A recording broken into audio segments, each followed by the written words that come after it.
This is going to be a wonderful show. You are here. It's Unfiltered. I'm Matt Connolly. And I'm Nigel Walsh, sitting in 25 degrees sunshine. It is beautiful outside.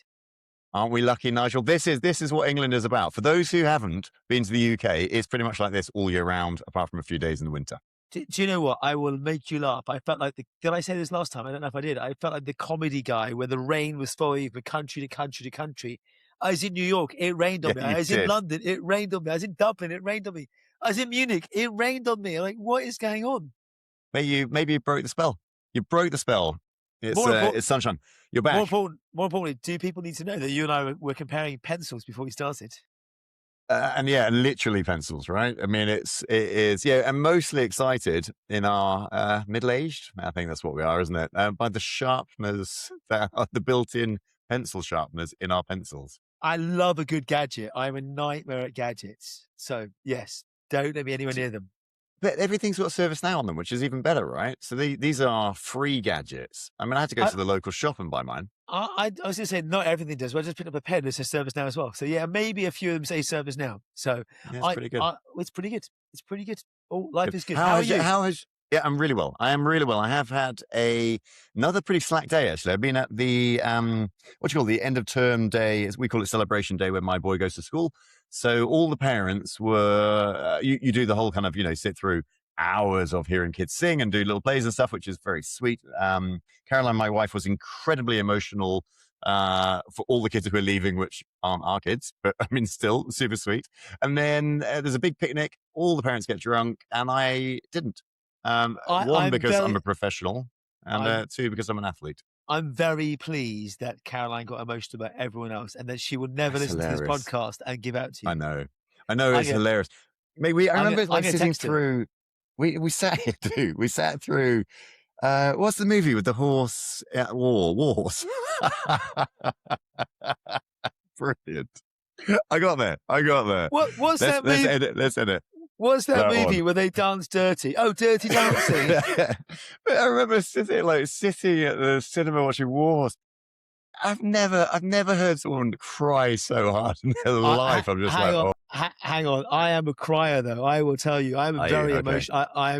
I remember watching. This will show you my age as well. Here, I remember being on a plane years ago, being on a plane and watching Forrest Gump. And the lady, the air hostess came up to me about 4 or 5 times going, "Are you okay?" I was in floods of tears watching her. And every time I was like, "It's the movie." I am such a big baby, and I'm very happy about it. Tell me it was one of those TVs. Can you remember at the end of, it wasn't in the headrest in front of you, right? You had to share it. And if there was a guy with it or a girl with big hair in front of you, you're just ruined. You can't see it. I've been on a plane recently that had the thing that dropped down and showed you the screen only for like the safety briefing or whatever else it was. Brilliant. But I think they're done right. Like, my general consensus is movie entertainment systems in the back of planes are now over, and most people are bringing their own iPad or laptop or device, and because they just get out of date so quickly and they cost a fortune and they add weight. And if you've got your own device, then just do that. And if they don't have those, I've been on planes where they give them out to you. Go, here's an iPad, choose what you want. Yeah, much easier. I think I really like randomly, a weird chat, but I like KLM because they have their little mobile phone holders that just fold down. Yeah. Just the little tray table, as well as the big tray table. Just a simple design, but I'm there. American does that. I tell you what, my best gadget purchase recently was £6 from Amazon. And it is, when you've got a bag and a rolly case and the bag hasn't got a little sleeve to attach it to the handle. Yeah. I've bought like £6 for 2 of them. And my wife's going, "What on earth are those things?" It's not down here, but it's basically a piece of elastic in a round circle, a piece of elastic in another round circle, which allows you to attach your bag to the back. And it's best like £6 ever spent. Honestly, it was the best £6 ever spent. I could spend a fortune on gadgets and go, that is the most valuable thing. What would have our forefathers have done? Piece of string, bit of elastic, yeah, fine, but no, £6 from Amazon, great. What on earth is going on in the news? Save us, come on.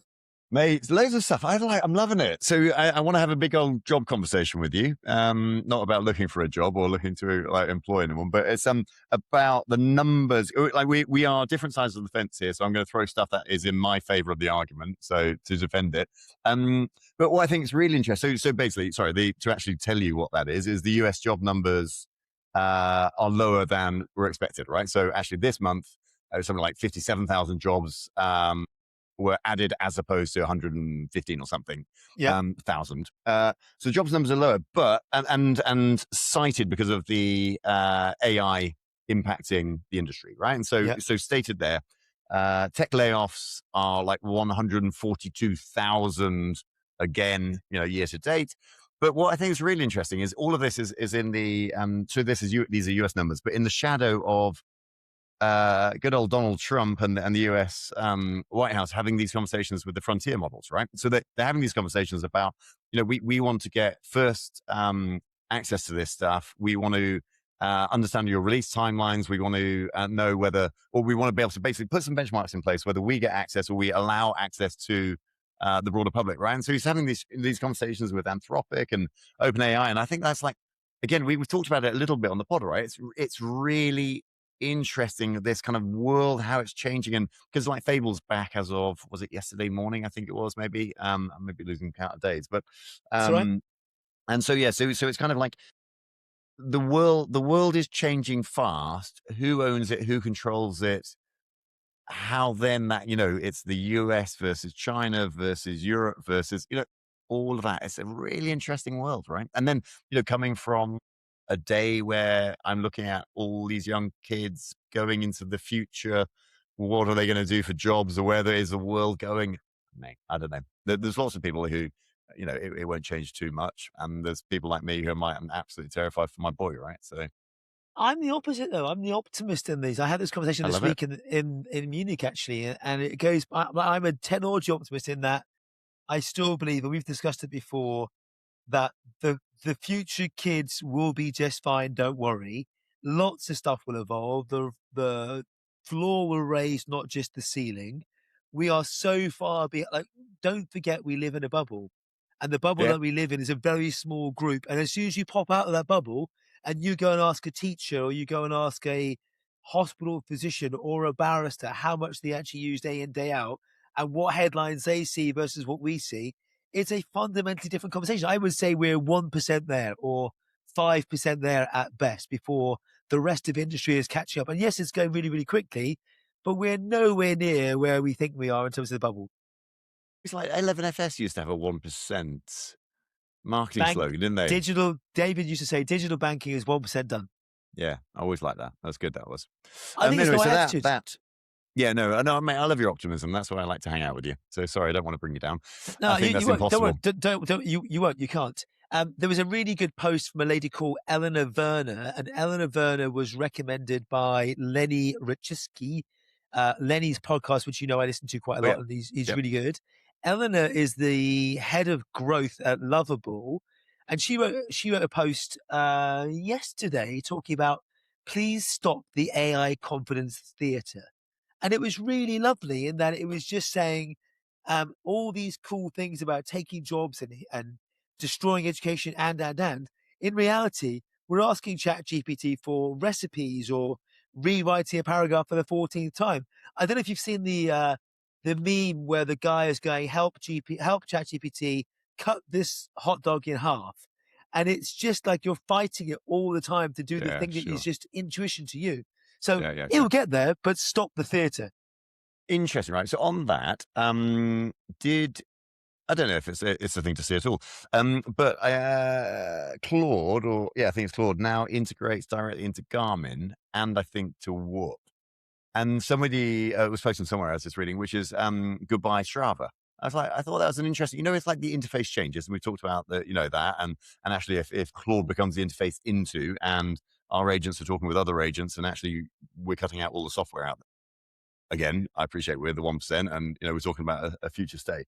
But really interesting, what is the role of Strava if actually Claude is my interface to all of my data points, so my Aura Ring, my Whoop band, my, whatever it be, and actually, I'm then using that. What is the value of something like Strava Wait, are you It's still naked? from the waist down. What's going on? Oh, that in my wrist, you mean? Where's your whoop? Oh, no, still naked. Still naked. Went for a run this morning. No data. Didn't count. Didn't count. That's okay. Um, it's an interesting question. I think I saw the same post actually, and I thought, actually, I think that the interface will change. Like the UI used to Yeah, be yeah.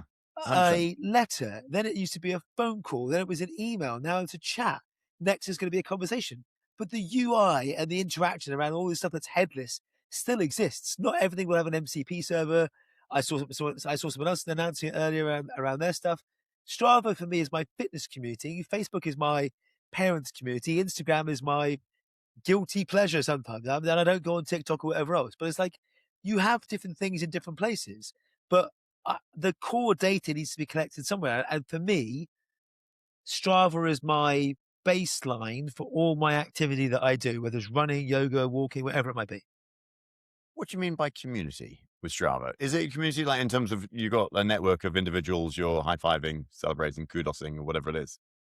Is here? Are you on Facebook or not anymore? No. No, I'm not. No, but even though you still send me like Facebook links every like 7 minutes, and me saying no, Nigel, I'm not on Facebook. I'm It's a still not on Facebook. it's a clue for you on Facebook. They are the things that you post to Instagram may be different than the things you post to Strava. Yeah, yeah, yeah, Like, because Strava automatically goes, "Hey, you've just been for an hour's walk," like I do most yeah. mornings. If I posted that on Instagram, I'd be really bored. I'd be more boring than I am now. I doubt it.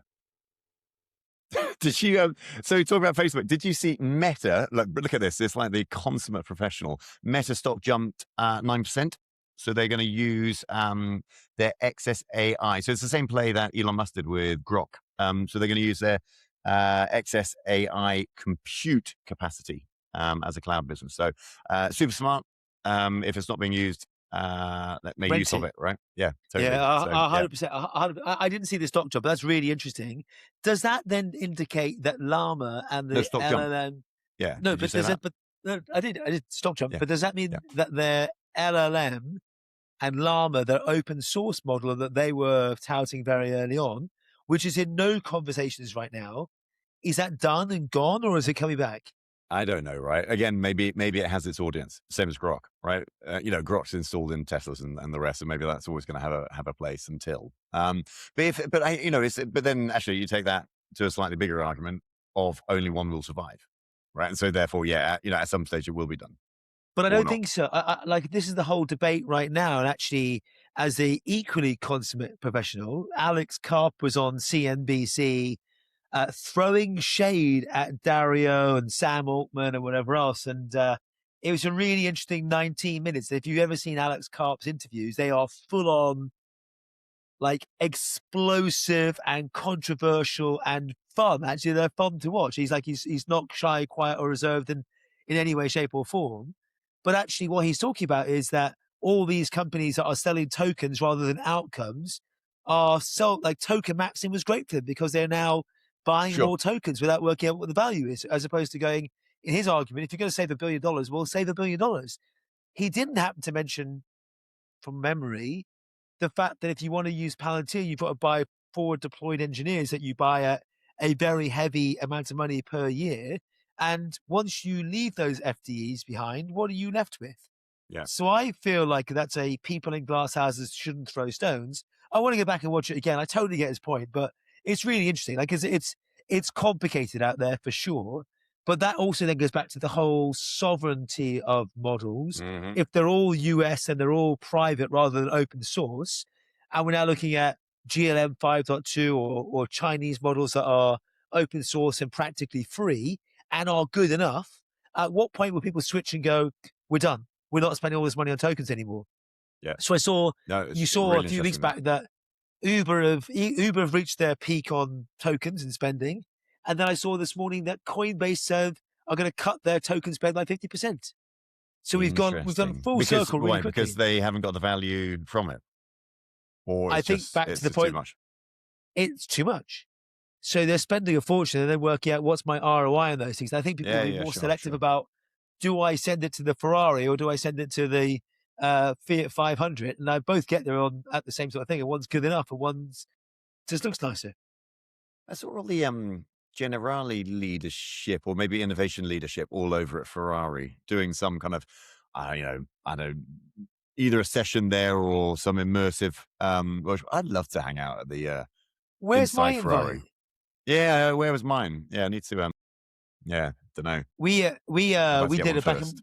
back in my Deloitte days. We did a bunch of stuff with McLaren, and I've got a friend now who's working at McLaren doing stuff for hospitality and whatever else. So it's super cool. Like the McLaren facilities in Woking are just stunning if you've ever been.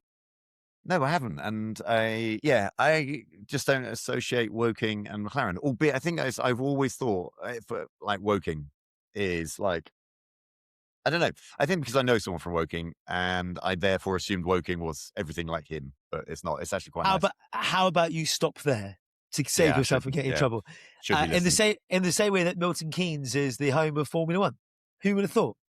Who would have thought? Mate, talking about Formula One, how is Oscar's driving going? He has had his first lesson with an instructor on his birthday. So again, Excellent. my long-standing prediction of Oscar not driving at 17 is failed miserably. Yes, true. He couldn't wait to drive like I couldn't when I was 17. Had his first lesson on his birthday. Emma took him out briefly earlier this week. I was home earlier today and we went out for an hour. It is nail biting, not just for me, more for him. So it was brilliant. It was so cool to see he's there in the car. We've got the L plates on and like Love it. It's all the things that you do when you learn and you just don't realize. Like you've got no Can you understanding. remember that? It's just brilliant, isn't it? When you're with your parent and it's just like, yes, Like even madness. like the road positioning and how far out the car goes. And I won't mention the stalls or like he had to reverse out of the driveway. And I said like full on lock. He goes, no, I'm going to hit this. I'm like, you're never going to hit this. Like you could anyway. It's lovely to see him not have the skill to do it, and he'll be confident in no time whatsoever. But it's lovely to watch people learn. Like it was great. It was really great. I'm looking forward to being out in the car with him loads more. Yeah, I'm super pleased. Yeah, it'll be like minutes until he's got his test, and he's driving alone, and it's like with his music pumping out. Hopefully, still in the summer. I hope so. What's going on in the world of fitness for you? Because I got a link to this one as well. So tomorrow is the Superhuman Games. You watching? Do you remember last year? Last year, great joke. Last year, me and a mate entered it really, really randomly. And then he was really annoyed because our average age was 85 plus, but like I was carrying a lot of that extra age. He was like, "What you mean we're in the vets?" It's like, yeah, sorry, but we entered it. It's a really big, really fun, random competition that is held in Bristol, right, which is my hometown. And last year, we just had a lovely day. You do like blocks of 20-minute hits. And it got to the kind of the fifth, and lots of people were kind of like pointing at us and talking about us. And we're like just sitting under the tree, having a picnic, having some lucerne and a sandwich, whatever. And then you could hear like they're the team to beat. And we're like, really? Well, me and Will. Anyway, so we won it last year, which is great. And that's so awesome. I've got upgraded my partner. Hopefully Will won't listen to this. No, I've got a new partner this year's, which is Ollie, who I do all the high rock stuff with. So both super fit, and let's see if we can. Don't you want to go with like a 13-year-old or a 16-year-old to bring the average age down or something like that? Or no? Yeah, no, I like to compete. I want to be young in the vets. So in fact, we're definitely well over 85. That's combined age. That's almost describing. It's almost like describing women who are pregnant after 35 as geriatric. I'm like, come on, that's ridiculous. Drive me mad. That did, yeah, because we spent many years in the NHS system and then out of the NHS system trying to get pregnant. It's mad, isn't it? You spend all your life like trying not all your life, but anyway, let's get off that topic.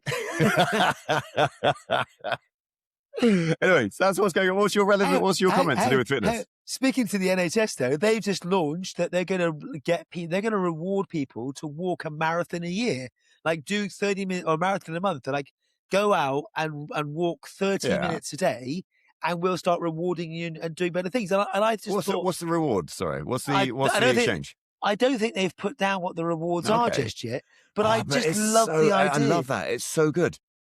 Like I sent it to a few friends. The guys over at Vitality just posted about it, and I sent it off to YouLife. Yeah, exactly. Yeah, exactly. YouLife, Vitality, all of that stuff. It's like get people moving. It's the best. Honestly, it's the number one thing. Those who do it every day will hit roughly 26 miles a month, the distance of a marathon, and users will be able to log their walks online or through their phone or smartwatch. Like, what a great way to get people help. And as you know, because I tore my MCL, I'll tell you about that. I'm out walking every day, probably for like an hour. I must do 20 to 30,000 steps a day. I love it. Like, it's so good. Come rain or shine. It's a good habit you got into, mate. Yeah. Honestly, I feel all my habits are in a reasonably good spot right now. So yeah, life is. I'm just so delighted to see that. I've got so many people that I know that would just say, "Get out, go for a walk, take 15 minutes after dinner." Like, it's not a bad habit. Yeah, no, 100%. Good. On that note, what's going on this weekend? Any Walsh plans? You're not flying anywhere? I'm flying with Mrs. Walsh to Dublin for my aunt's 80th birthday. So I'm back on a plane. There you go. Okay, great. Okay, well, let's do this. And then in between then, Oscar's at a party somewhere this week because he finished school this week. So, of course, one more year left. Like, that's crazy. And my wife and my daughter are at Harry Styles tonight. So I have a night on my own, me, my messy office to tidy up, my laptop, and I should be cooking in the barbecue. I'm as happy as Larry. What about you? Yeah, so Superhuman Games will win that and then have a nice Sunday. Probably open a bottle of something. What are the things in Superhuman Games you've got to do? What are the exercises? They're brilliant. They are like three-legged race. Not far off actually, but they're all like, it's like strength and honor, or I don't know. It's like some really random. In fact, I've got it. Egg and spoon. Egg and spoon. But it's all like. Here's one, right? So 600 meter. That's literally an assault course. That's not going to be interesting. So right, we're unconventional beast. Let me tell you this. So you wear a 12 kg ruck vest. So 12 kg there. Then you do a 15 meters farmer's block carry. So 25 kg in each hand, but they're a block with a pole. So it's a really awkward grip. Yeah. So it's that vertical grip. Not a kettlebell. Not a kettlebell. So you do a 15-meter carry, then you run back to pick up a tombstone sandbag, which is 65 kg. Ooh. And then run that 15 meters or walk it. Then run back, and then it's a 15-meter tire drag, which is a 55 kg tire. So that's easy. And then you do a 100-meter run, and then repeat. And it's as many as you can get through in a 20-minute session. That's awesome. But they are brilliant. So there's like another one, which is like a sandbag over the shoulders. I remember doing it last year, and there was I think it's Strength and Honor workout number 5. Brilliant. And it's 170 kg tire flip. That's a big old tire. It's a beast of a tire. And and again, I'm definitely the runner of the athletic type, not a strength guy. But I'll show you off. One of my favorite pictures is from one of the boot camps I used to do years ago called Man Alive, and that used to be tire flipping on a rugby pitch or tire carries. And I've got a picture of me doing a tire carry, and it's quite dramatic actually. It's a big old tractor tire, and me in the middle. Can you remember the Levi advert where the guy comes out with 2 tires and it's just his jeans and it's not Levi, maybe Diet Coke. Maybe that's what I'm imagining, Nigel. Right? It's not quite that. I will tell you that. Actually, one of our guys this weekend is doing the Spartan race. He's running up a mountain for 3,000 meters, whatever it's going to be. Amazing. Where's that one? He's in Wales, I think, somewhere. Okay. Yeah. But it looks like I've just seen the video of it, and the ultras are kind of hiking because it's so hot out there. So hydrate, my friend.